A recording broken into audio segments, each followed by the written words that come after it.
I mean, a lot of this is myth. It was never intended, as far as I'm concerned, to be taken literally. So to talk about what are the values, implicit in this myth.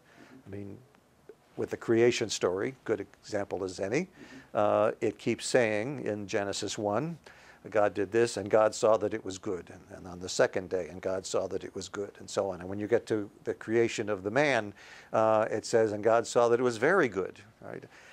Well, that's a basic value statement about the world and about us. Science has nothing to say pro or con on that. It just is, as far as science is concerned.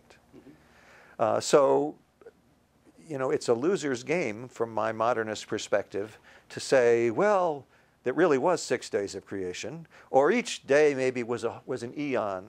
We don't have to play this game, right? The point is, what are the values encoded in that story? They didn't know the science either when the story was written 3,000 years ago, give or take.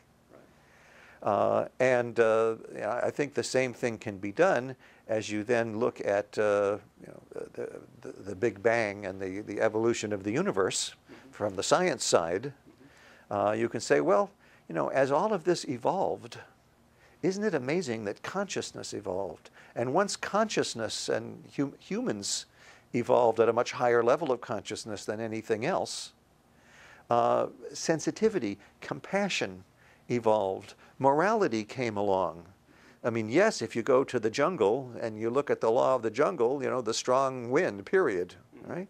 But then if you look at human society, there are people a lot stronger than you or me, and yet here you're teaching the university course and I'm giving the sermon. We have, as human beings, evolved to a point where we think there's more important things, right? So even from the scientific side, not just from the religious side, we move towards values being important and not just the how.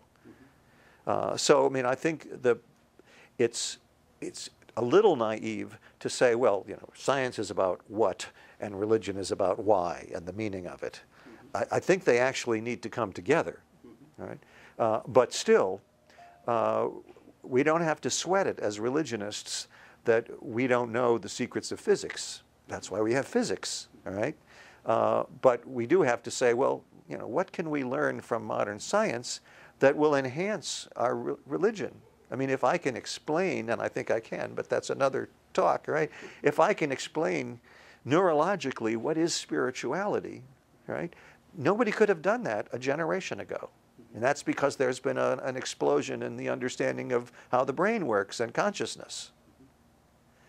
So, religion and science can reinforce one another rather than being, at odds.